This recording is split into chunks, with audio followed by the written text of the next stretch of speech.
here I am again, Maurice Lupton, off for my morning walk. This must be the finest stretch of beach on the finest island the whole world over. For a little speck of land in the North Atlantic, it sure is a good un.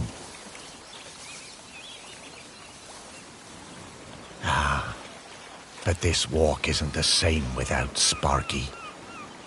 She did love chasing that tennis ball. Oh, Sparky, I miss you, girl.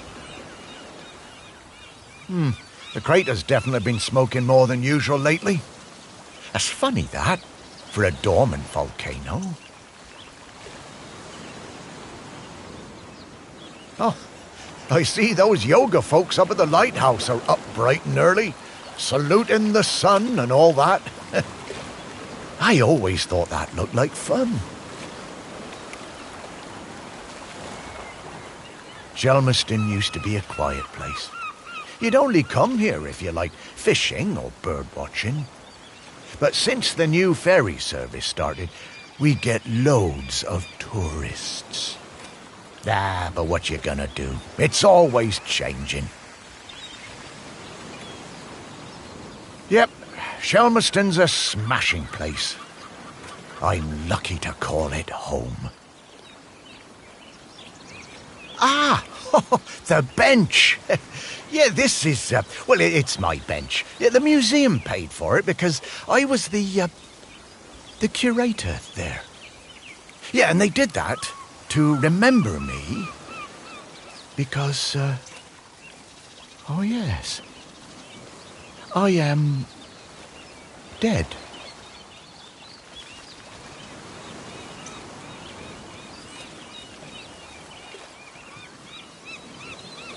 It's been some adjustment, but not all bad.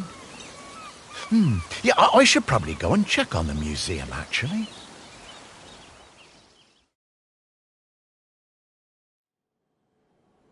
Yeah, I've been collecting the stories of Shelmerston for years now, here in my museum. There are so many stories, and wonderful ones. The museum started off small, but just grew and grew. It's shut at the moment, of course. Not sure what's going to happen with it now that I'm no longer doing it. I do like coming back here, though.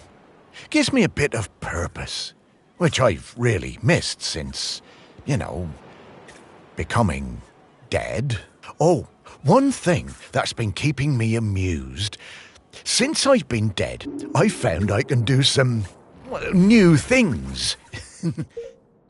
Pretty weird. Yeah, I'm not sure what use it is, but it's been keeping me quite entertained.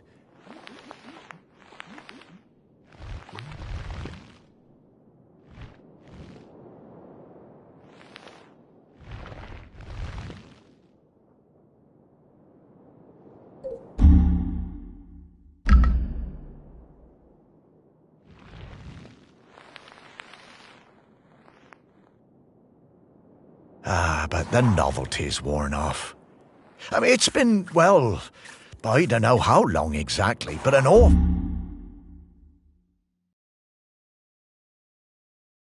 long time since I've had anyone to talk to. Well, anyone who talked back, anyway.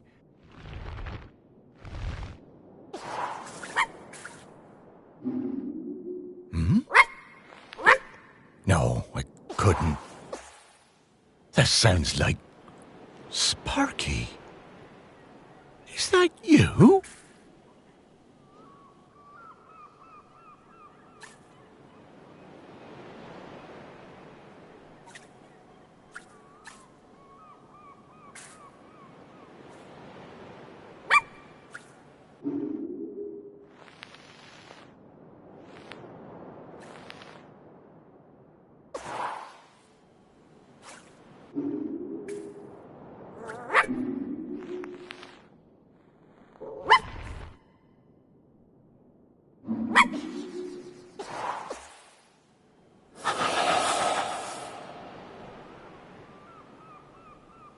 Morris, come with me. I need to show you something.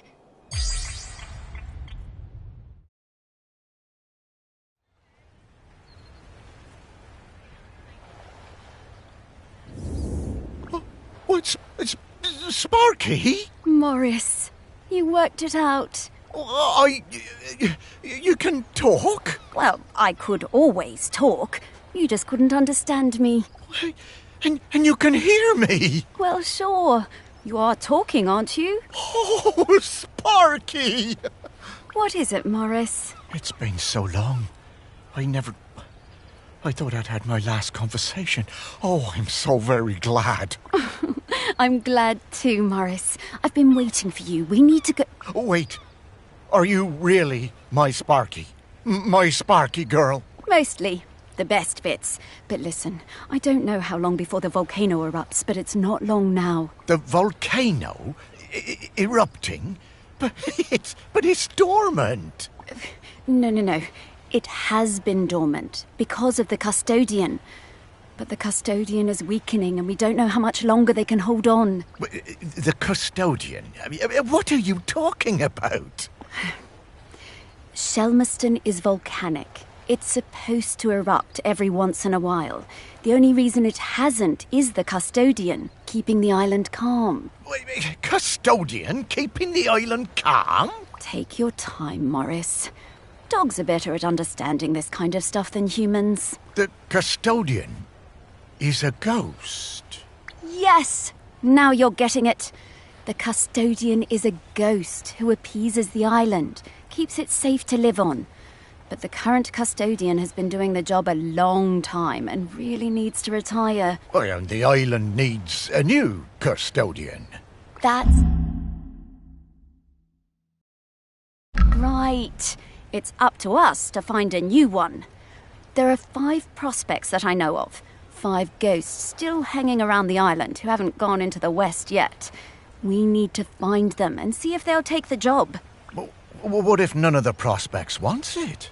Oh, if the current custodian fades away and there's nobody to commune with the island's spirit, well, that would be bad. Bad how, Sparky? Volcano bad.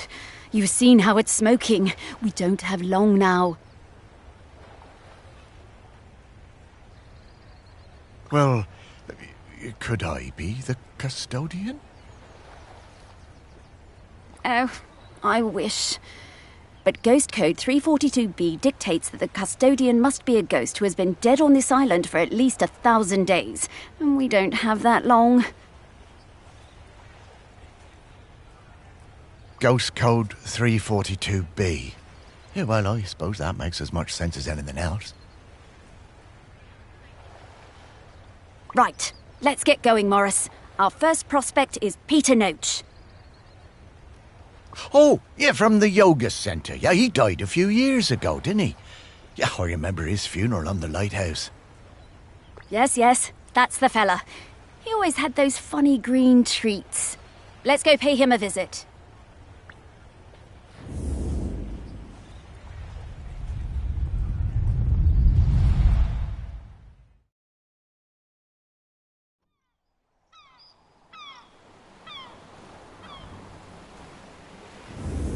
Wow, flying! Oh, this feels nice. What? Oh, right. Oh, you kind of forget about it after a while. I always was impressed with this yoga centre. Pete seemed like a chap who went through some tough times, and creating this place really seemed to help him.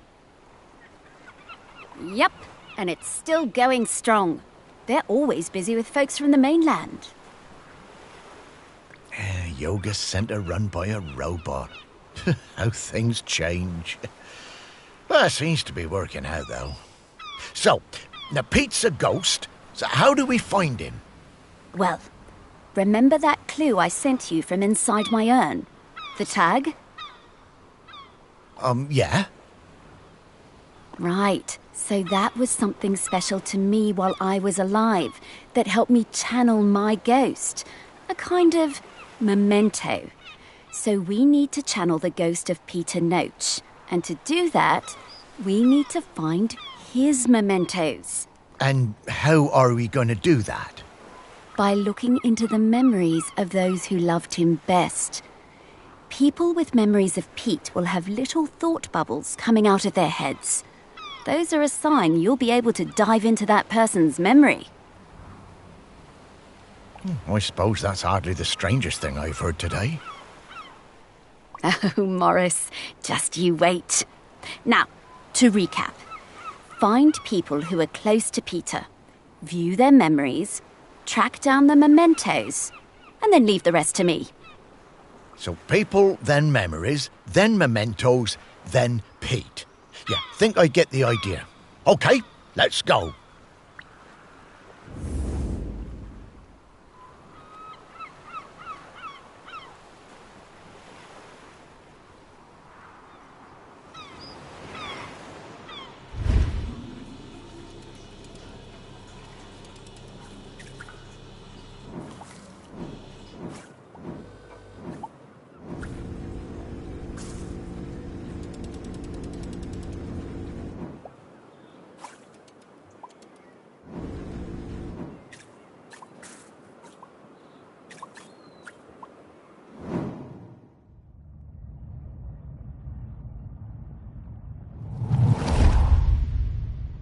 Pete was hard to read, you know? Strong, silent type. But you could tell he loved his collection of Buddhas. He said they were like fat little soldiers that kept him safe. To be honest, I thought that was a bit odd. But he was a great teacher.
I met Pete for the first time on a yoga retreat in Goa.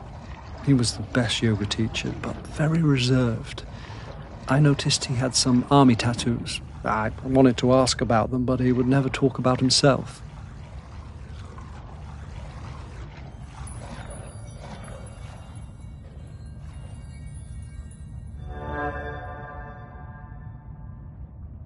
When I got home, I looked him up.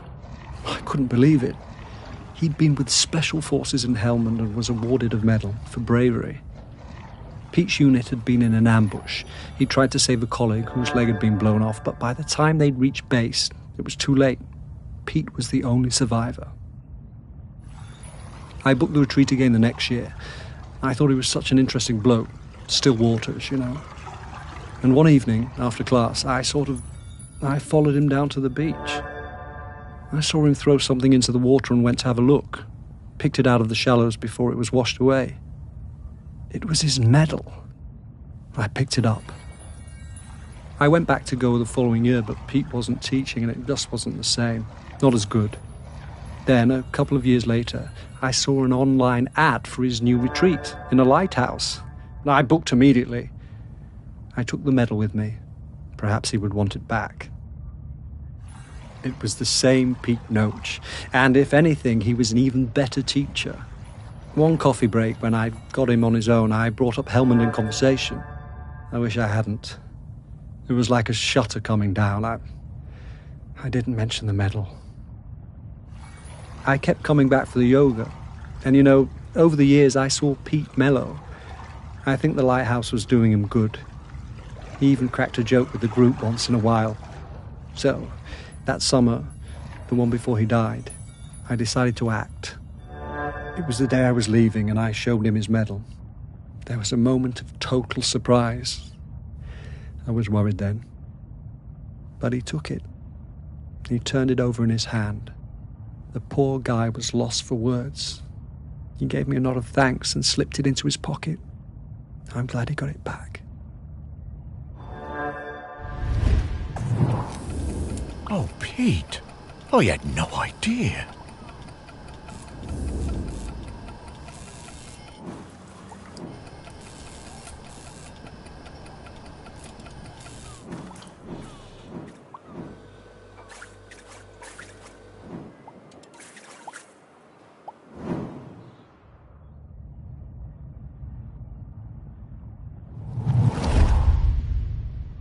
Pete was hard to read, you know? Strong. Pete was very protective about his collection. Hated people messing with them, even telling off Em when she was dusting them. One day, one of the Buddhas went missing. Pete was distraught. Not much affected him, so it was a shock for everyone to see how upset he was. All of us at the retreat spent the whole afternoon searching, but we never found it. To cheer him up, Em bought Pete a little toy robot. You could tell Pete was delighted.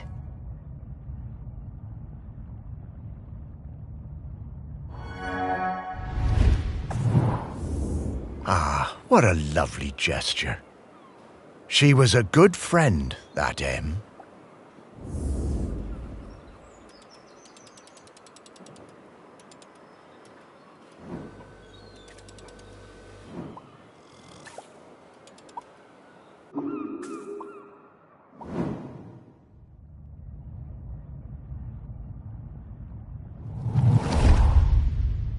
I just got divorced and really wanted to go on a golfing holiday, but my best mate Tammy somehow talked me into doing a yoga retreat instead. Yoga made me feel weird and uncomfortable. After the first day, I'd basically given up. I thought Pete was a bit angry with me. It was hard to tell. Exploring the lighthouse, I came across Pete's set of clubs. Bingo, I thought. I wondered where I could practice my drive. I took the clubs up to the observation deck and spent all afternoon perfecting my stroke. The sun was shining. It was the best time I'd had all week. Suddenly, I was aware of Pete watching me. My heart sank and I braced myself for a telling off. How wrong I was. Pete cracked a smile and joined in. Every evening for the rest of that week, we were up on that observation deck, driving balls into the sea. Best holiday in years. I even got into yoga by the end.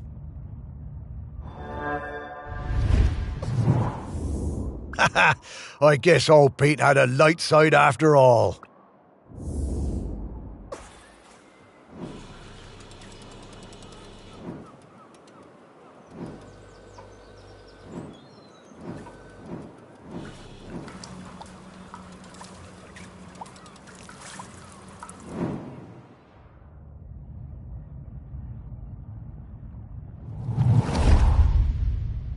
When Pete arrived at the lighthouse, he needed help running it, but refused all offers. Eventually, fearing the possibility of a shipwreck, Trinity House sent me to Shelmerston to help keep things running smoothly. I bought Pete a plant as a welcome present. He introduced himself very quietly, but didn't seem to want to say anything else. He seemed distracted, like gravity was pressing down on him harder than other people.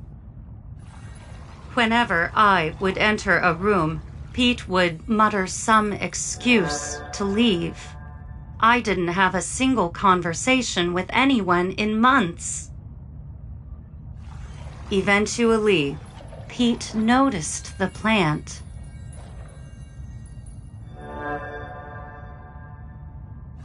Then, Pete noticed me. That was the start of what became this plant room. We spent hours in here over the years, sowing seeds and tending our plants together.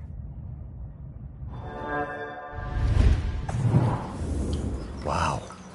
Robots got complicated, didn't they? Yeah, I didn't realize how important Em was to Pete. I suppose everyone needs a friend. Huh, Sparky?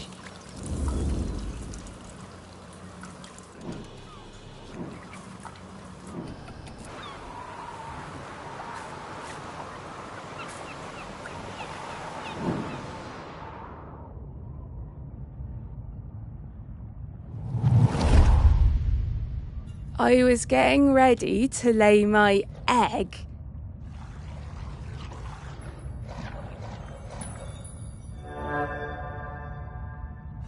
But my nest needed that little something extra.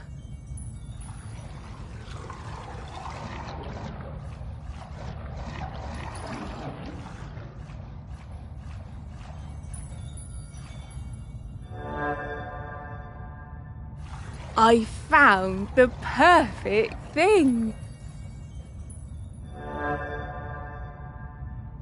The human and that metal beast seemed quite agitated at their loss.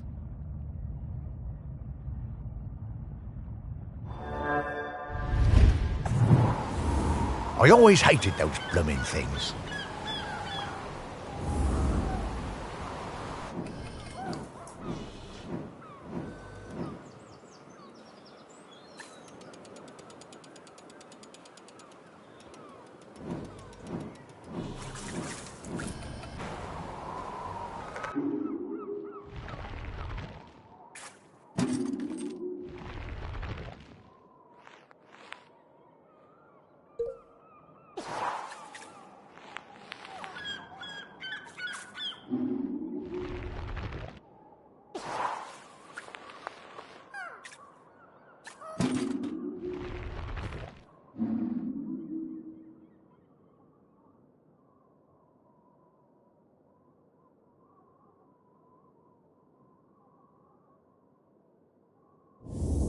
Dogs are actually very good at solving these.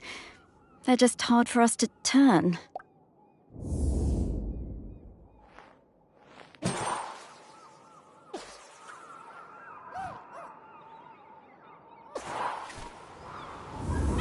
Okay, let's find some more memories.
This is a conspicuous gallantry cross.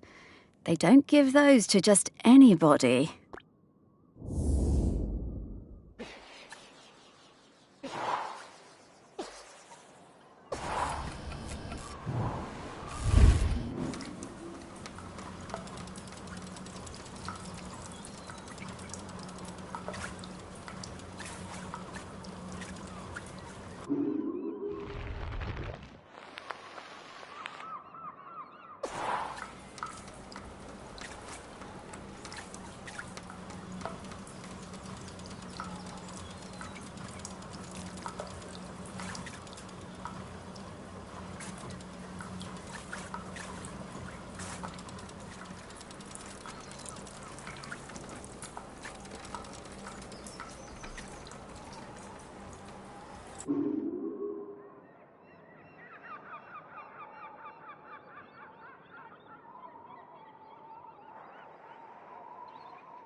Ugh!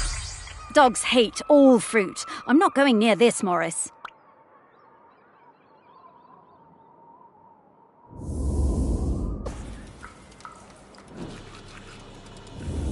Hey, I'm starting to pick up the scent of something else here. I think it's... Grenkins? Yeah, they're tiny spirits, distant relations of the island spirit. Apparently they bring good... Okay, Sparky.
Okay, we're in the right place. But now we need to slice and rotate this object to just the right spot to get the Grenkin out.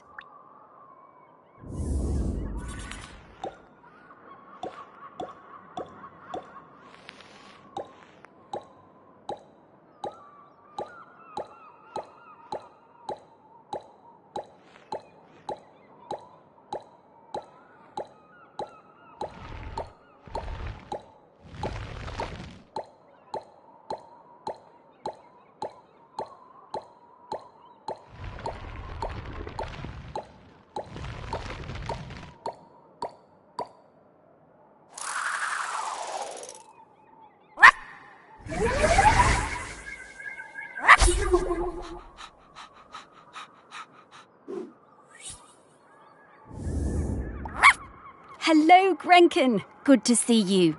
Morris, these spirits have been on Shelmerston for thousands of years, and they bring good luck. We should definitely...